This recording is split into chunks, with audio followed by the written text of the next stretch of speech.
कमरे में सन्नाटा है। दीवारों पर खून के गहरे छींटे फैले हुए हैं। जमीन पर एक लाश पड़ी है। हिलने की कोई हलचल नहीं। एमसी दीवार के सहारे बैठा है, एक हाथ से अपना चेहरा टिकाए हुए। उसकी सांसें अब सामान्य है। चेहरे पर थकान नहीं, सिर्फ शांति। एमसी की आंख का क्लोजअप। वो सोचता है, आमतौर पर उस जैसा आदमी शिकार के लायक भी नहीं होता, लेकिन मुझे एक चीज पक्की करनी है। एम सामने पड़ी लाश की तरफ देखता है। खून जमीन पर फैल चुका है।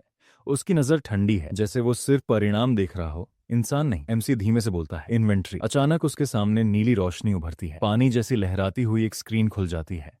एमसी ऊपर उस चमकती हुई स्क्रीन को देखता है। वो हल्का सा भौं उठाकर कहता है, कुछ अलग लग रहा है। नीली स्क्रीन के अंदर अलग अलग आइटम्स दिख रहे हैं। एमसी सोचता है, मुरीम ऑनलाइन में इन्वेंट्री स्लॉट बेस्ड सिस्टम था। हर स्लॉट में सिर्फ एक आइटम रखा जा सकता था। अब स्क्रीन बदल जाती है। सामने एक बहुत बड़ी खुली नीली जगह दिखती है, जैसे पानी के अंदर कोई खाली दुनिया हो। एमसी उंगली से उस सरफेस को छूता है। वो सोचता है, लेकिन यहाँ की इन्वेंट्री एक बहुत बड़ी खुली जगह है। एमसी अपना हाथ अंदर डालता है। उसकी उंगलियां उस नीली लहराती सतह में धंस जाती हैं, जैसे वो पानी नहीं, किसी और डायमेंशन को छू रहा हो। उसका हाथ पूरा अंदर चला जाता है। नीली जगह के अंदर गहराई महसूस होती है। एमसी मन ही मन अंदाजा लगाता है, ये जगह बहुत बड़ी लग रही है, शायद कुछ 100 स्क्वायर मीटर तो होगी। कमरे का सीन फिर दिखता है। एक तरफ लाश पड़ी है, दूसरी तरफ एमसी खड़ा है। उसकी नजर शांत है, लेकिन वो गहरी सोच में है। एमसी धीरे धीरे अपना हाथ बाहर निकालता है। नीली रोशनी उसकी उंगलियों पर चमक रही है। उसकी आंखों में अब उत्सुकता है, जैसे उसे समझ आ गया हो कि ये दुनिया पहले वाली से अलग है। एमसी भारी शरीर वाले आदमी को दीवार से दबाकर खड़ा है। उसका हाथ उसके सीने पर रखा है। एमसी ठंडे स्वर में कहता है, यही तरीका था इन गेम में, है ना? एमसी अचानक अपना हाथ उसके चेहरे पर कसकर रख देता है। उसकी उंगलियां उसकी आंखों और माथे को जोर से पकड़ लेती हैं। वो आदमी तड़पने लगता है। एमसी साफ आवाज में कहता है, स्टोर इन इन्वेंट्री। जैसे ही वो शब्द पूरे होते हैं, उस आदमी का शरीर ग्लिच होने लगता है। उसके चेहरे और शरीर पर नीले हरे डिजिटल टुकड़े दिखने लगते हैं। आसपास की हवा भी पिक्सल की तरह टूटती हुई लगती है। अचानक तेज नीली रोशनी फैल जाती है। लाल एनर्जी की लहरें घूमते हुए उसके शरीर को घेर लेती हैं। एमसी की आंखें चौड़ी हो जाती हैं, लेकिन उसका हाथ अब भी मजबूती से पकड़ा हुआ है। पूरा कमरा घूमती हुई एनर्जी से भर जाता है। नीले और लाल रंग की धाराएं स्पाइरल बनाकर ऊपर उठती हैं, और अगले ही पल वो आदमी वहां से गायब हो जाता है। कमरा फिर से शांत हो जाता है। एमसी अकेला खड़ा है, जैसे कुछ हुआ ही नहीं। एमसी की आंख का क्लोजअप दिखता है। उसकी लाल पुतली हल्की सी चमकती है। वो मन में सोचता है, इतनी बड़ी चीज एक पल में गायब हो गई। फिर वो आगे सोचता है, ये बहुत काम की एबिलिटी है, मैं इसका पूरा इस्तेमाल कर सकता हूँ। एमसी दीवार के पास खड़ा है। नीली इन्वेंट्री स्क्रीन अभी भी हल्की चमक रही है। वो ठुड्डी पर हाथ रखकर सोचता है, रुको, अगर ऐसा है तो क्या लिविंग चीजें भी अंदर जा सकती हैं? थोड़ा रुककर वो आगे सोचता है, और अगर जा सकती हैं तो क्या वो अंदर जिंदा रहेंगी, या उसकी सोच अधूरी रह जाती है? एमसी हल्का सा मुस्कुराता है। उसकी उंगलियां होठों के पास टिकी हैं। वो मन ही मन कहता है, मुझे थोड़ा और एक्सपेरिमेंट करना पड़ेगा। आसमान का दृश्य दिखता है। बादलों के बीच बड़े अक्षरों में लिखा है, सेवियर इन मुरिम। दिन का उजाला है। एक पारंपरिक इमारत के बाहर दो आदमी बात कर रहे हैं। पास में सामान्य हलचल चल रही है। वहीं आंगन का दृश्य दिखता है। दो आदमी बातचीत में लगे हैं। पीछे एमसी झाड़ू लगाता हुआ दिखता है। सब कुछ सामान्य लग रहा है, लेकिन माहौल में हल्का सा बदलाव महसूस होता है। दोनों आदमियों के चेहरों का क्लोजअप दिखता है। वे हल्की मुस्कान के साथ आपस में बात कर रहे हैं। उनके चेहरे पर घमंड साफ दिख रहा है। एमसी हाथ में झाड़ू पकड़े खड़ा है। उसका चेहरा शांत है, लेकिन आंखें बिल्कुल ठंडी हैं। वो चुपचाप उनकी तरफ देख रहा है। अचानक एमसी के सिर के पास हलचल होती है। वो हल्का सा मुड़ता है, जैसे उसे किसी की आवाज या हरकत महसूस हुई हो। अगले ही पल एक आदमी एमसी पर हाथ उठाकर मारता है। तेज झटका लगता है।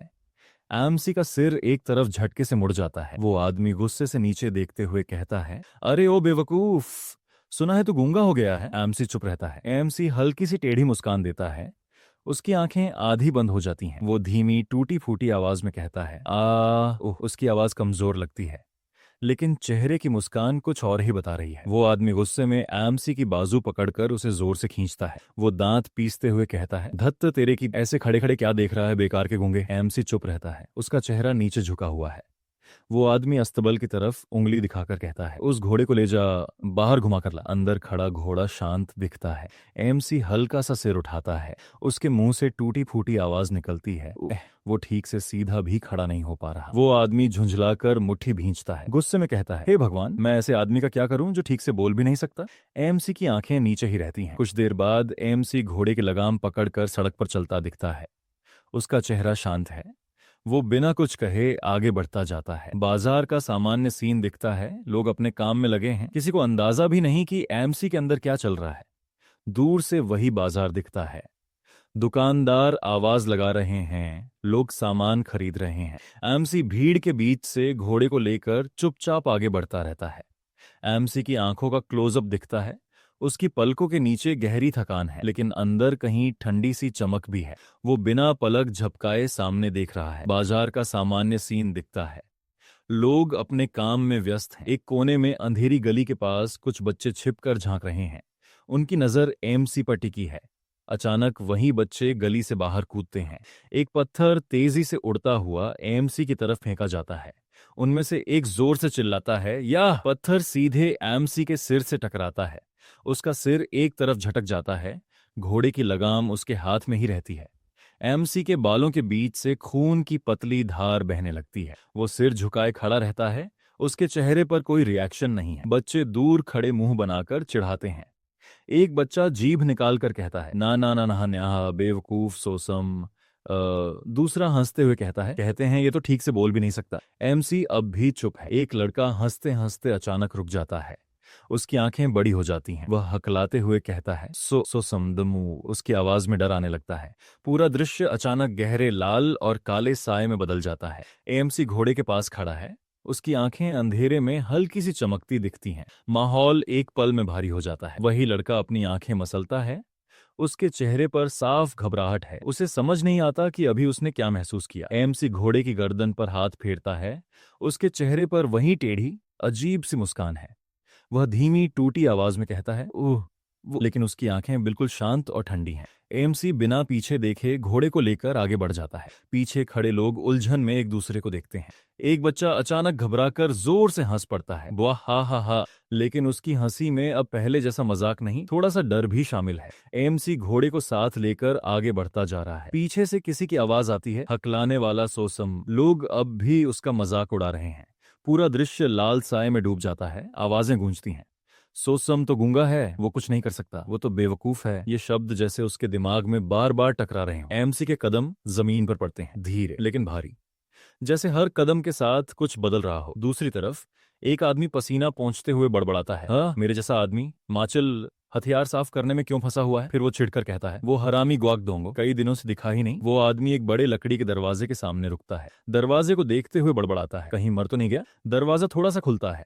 अंदर से एमसी बाहर झांकता है। चेहरा शांत, आंखें गहरी। आदमी चौंक कर कहता है, फिर घूरते हुए पूछता है, ये क्या, तुम अंदर से क्यों निकल रहे हो। आदमी की एक आंख का क्लोजअप दिखता है। वो चौंक गया है। उसे कुछ अजीब सा महसूस होता है। कमरे के अंदर हथियार सलीके से रखे हुए दिखते हैं।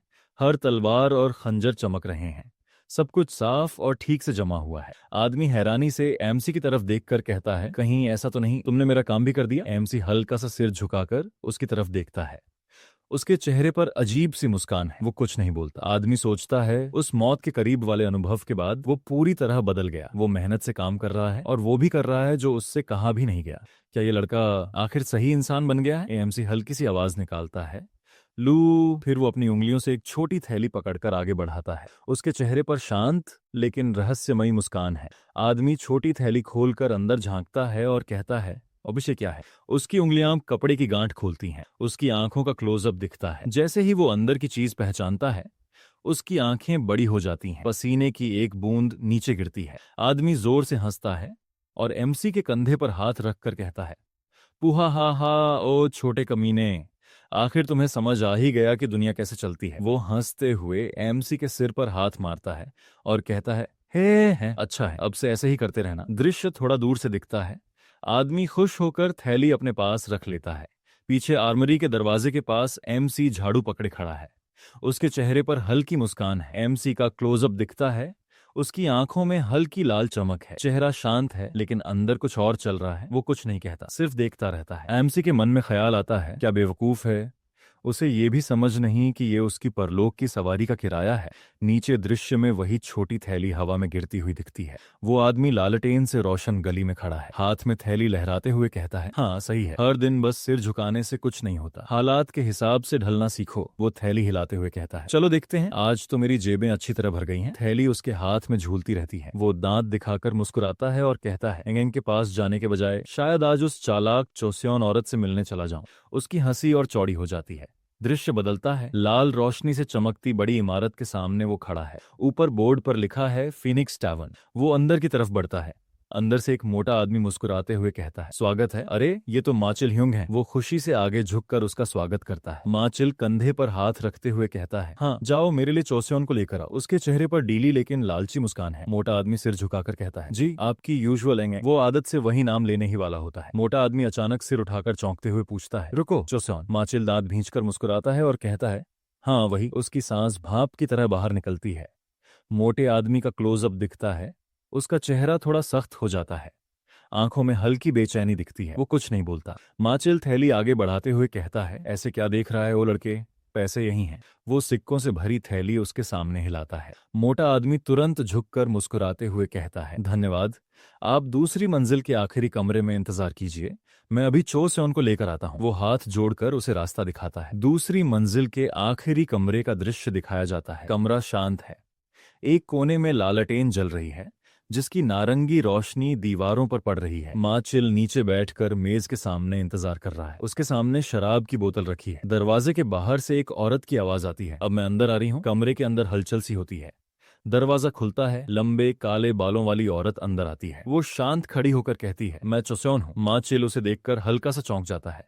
औरत की सुंदरता का क्लोजअप दिखता है। उसकी आंखें बंद हैं, चेहरा शांत है। माचिल मन में सोचता है, एंग भी इसकी सुंदरता के सामने कुछ नहीं है। माचिल गला साफ करते हुए कहता है, अहिम यहाँ बैठो। वो खुद को संभालने की कोशिश करता है। चोस्योन झुककर विनम्रता से कहती है, इस विनम्र लड़की को आपको एक जाम परोसने दीजिए। वो घुटनों के बल बैठ जाती है और शराब उठाती है। माचिल हंसते हुए कहता है, हाँ हाँ मेरे लिए जाम भरो। ओहो, उसकी आंखों में लालच साफ दिखता है। माचिल मुस्कुराते हुए कहता है, वैसे तुम्हारे हाथ कितने नाजुक हैं। उसकी आवाज में लालच साफ सुनाई देता है। माचिल धीरे से इशारा करके कहता है, जरा और करीब आओ। वो खुद भी थोड़ा आगे झुकता है। धीमे स्वर में फिर कहता है, हाँ और पास। दरवाजे की लकड़ी के बीच एक पतली सी दरार दिखती है। उस दरार के पीछे एक लाल आंख चमकती हुई नजर आती है।